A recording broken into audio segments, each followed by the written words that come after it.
pas casser, taguer et faire des bêtises. Dans les banlieues, les tablirs sont les seuls à prêcher l'islam ainsi sur le terrain. Les seuls aussi à venir aborder les jeunes des cités. On va pas trop vous embêter. Tu connais le foyer, la mosquée? Tu veux dire la prière peut-être? Non? Ça t'intéresse d'apprendre, d'en discuter un peu? Dieu nous a créés pour être reconnaissants envers lui. Par exemple, notre corps. C'est tellement compliqué, même nous on ne sait pas comment ça fonctionne. C'est vrai ou pas? Hein? Regarde les intestins, comment c'est compliqué. Est-ce que tu peux, toi, la bouffe que tu manges, séparer ce qui est utile de ce qui n'est pas utile? Hein? Que le fer et le calcium et les calories vont dans le sang et les déchets, ils partent aux toilettes. Et c'est Allah qui fait ça. Chaque prêcheur a sa technique. Khaled, lui, c'est le VRP de la bande. Moi, je te donne des baskets nouvelle marque, Nike, Carito, etc. Tu vois, je te dis ça, c'est un cadeau. Qu'est-ce que tu vas me dire? Merci, la moindre des choses. Tu vois? Mais alors, là, combien de choses il nous a donné, mon frère? La technique est efficace, mais ça ne marche pas à tous les coups. Après avoir dit bonjour, certains jeunes s'éclipsent pour éviter le prêche.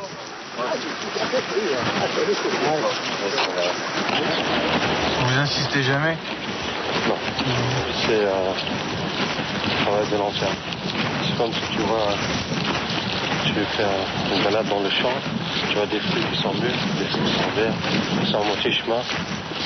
Et tu essaies de ceux qui sont peut-être mûrs, tu vas peut-être insister un peu.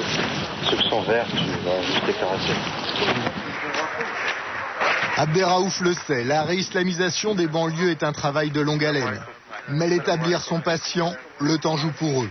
Et surtout, ils savent très bien exploiter la frustration de ces jeunes des cités. Des fois, t'as rien à faire. Tu dis, mais c'est quoi? C'est la galère, cette vie. Tu le dis pas, ça? À longueur de la journée? Franchement, 10 minutes, on disait ça. Et on a marre, il n'y a rien à faire. Voilà, mon frère, moi, je te trouve une bonne solution. La religion. Je te jure, la religion, si tu commences à la religion, tu auras toujours quelque chose à faire. Tu vois, tu trouves le temps, il passe trop vite. Pour Abderraouf, ce sont ces jeunes désœuvrés qui font les meilleurs recrues tabliers. C'est gagné, mon frère. De toute façon, c'était des bons à rien, déjà, avant qu'on les connaisse. Donc au moins, ils vont servir à quelque chose. Hein, ils vont être bons à quelque chose.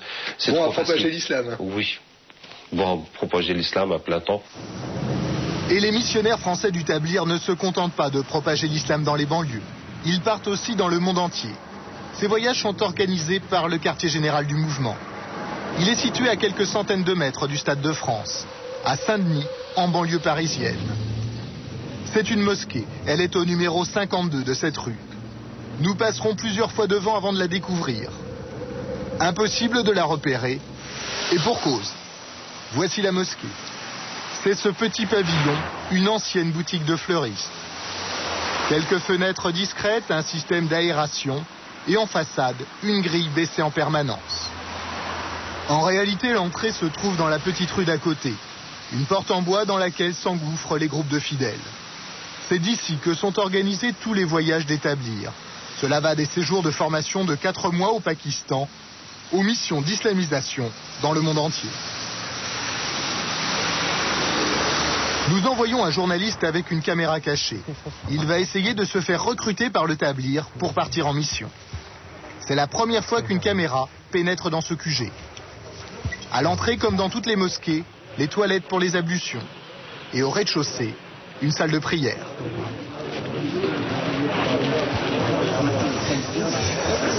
Un fidèle s'approche. Notre caméraman essaie d'en savoir un peu plus sur les voyages.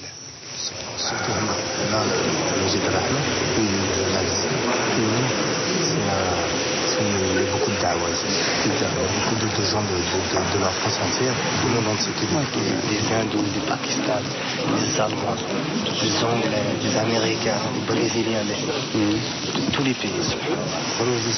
Non, je ne suis jamais sorti. Ce qui est sympa, c'est qu'il n'a pas goûté.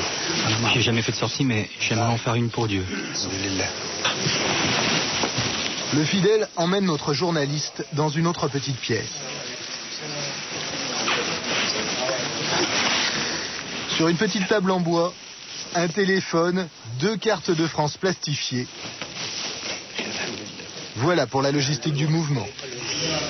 Il dit je voudrais bien ressortir. Il peut venir demain matin, Inch'Allah. Demain matin, oui. Vers 5h, 11h. À quelle heure? À 10h, jusqu'à midi. Il explique bien justement la sortie, tous ceux qui sortent, comment il faut faire, tout ça. Tout, il explique. Et après, à la fin, comme ça, toi, si tu as d'autres questions, tu me poseras.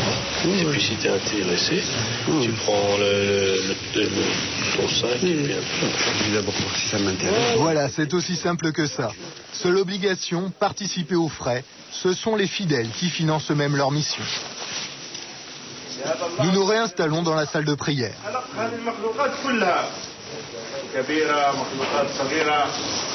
Soudain, un responsable vient chercher notre journaliste et l'emmène dans une petite pièce à part.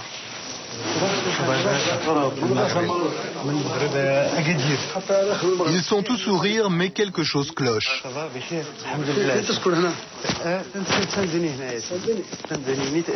Montre. Qu'est-ce que c'est ça?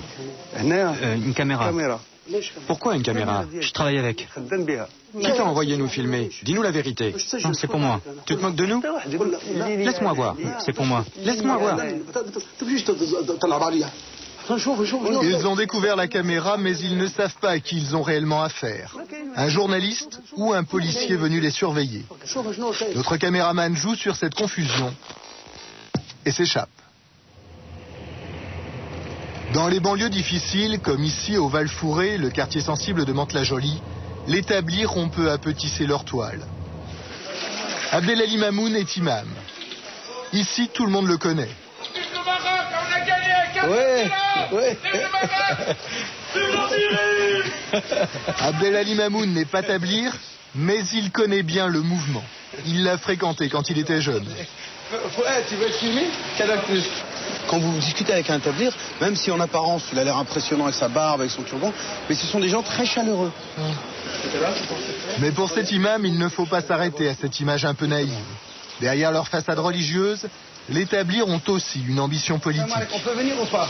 Ils disent qu'il faut d'abord éduquer la population.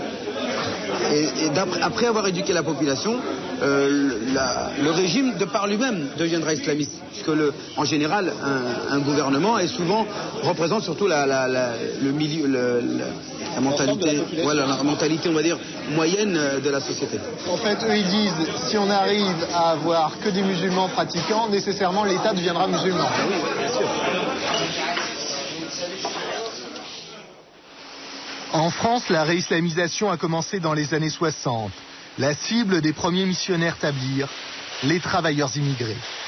Ces ouvriers sont seuls, loin de leur famille et de leur pays. Ils ont tendance à délaisser la pratique de l'islam. Certains boivent, d'autres tentent d'adopter un mode de vie occidental. Beaucoup ne prient plus. Les tablirs vont les remobiliser. Ils créent des salles de prière partout, dans les usines, les foyers de travailleurs et les cités HLM.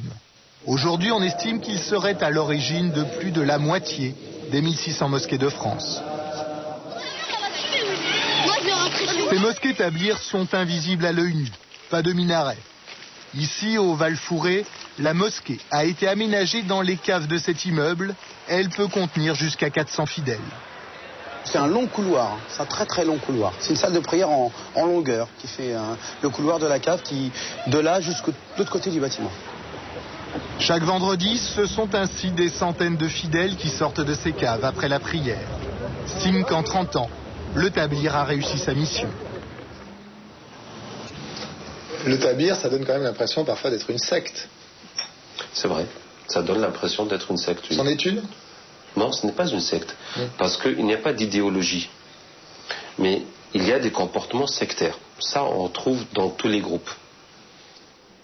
Cet enfermement dans un islam fondamentaliste n'est pas sans risque. Certains jeunes perdent tout repère et peuvent devenir des recrues potentielles pour des groupes terroristes. Pour certains spécialistes, le tablir est parfois un sas vers l'islam radical. 1986, attentat de la rue de Rennes. C'est dans une mosquée tablir que l'organisateur Fouad Ali Saleh avait recruté ses complices. On a aussi retrouvé d'anciens tablirs aux côtés des talibans et dans les camps d'entraînement d'Al-Qaïda. Ce fut le cas de Hervé Jamel Loiseau, le Français retrouvé mort dans les montagnes afghanes. Un jeune homme sans histoire, réislamisé par les tablirs à Paris et recruté ensuite par les groupes extrémistes. En 2001, nous avions eu l'occasion de rencontrer une organisation de Moudjahidine au Pakistan, Harkatul Moudjahidine. Ce groupe est sur la liste noire des organisations terroristes répertoriées par les États-Unis. Nous les avions rencontrés dans leur bureau de Peshawar. Ils ont leur propre camp d'entraînement et forment les volontaires au djihad. Huzaifa était chargé de l'encadrement. Il nous explique ses rapports réels avec le tablir. Le tablir ne nous amène pas beaucoup de gens. Autour du monde, les gens rejoignent le tablir pour prêcher l'islam. Mais en rejoignant le tablir, ils ont une meilleure chance d'étudier l'islam. Et alors quand ils étudient l'islam, grâce à ça, ils deviennent des moudjahidines. Car le djihad est la partie la plus importante de l'islam. Ce fut le cas de John Walker Lint, le jeune taliban américain capturé en Afghanistan alors qu'il combattait aux côtés d'Al-Qaïda. Converti à l'islam par des tablirs aux États-Unis, il était venu parfaire sa formation religieuse au Pakistan. C'est lui qui a voulu partir pour le djihad. Les tablirs ne lui ont demandé que de prêcher, mais c'est lui qui a voulu rejoindre le djihad.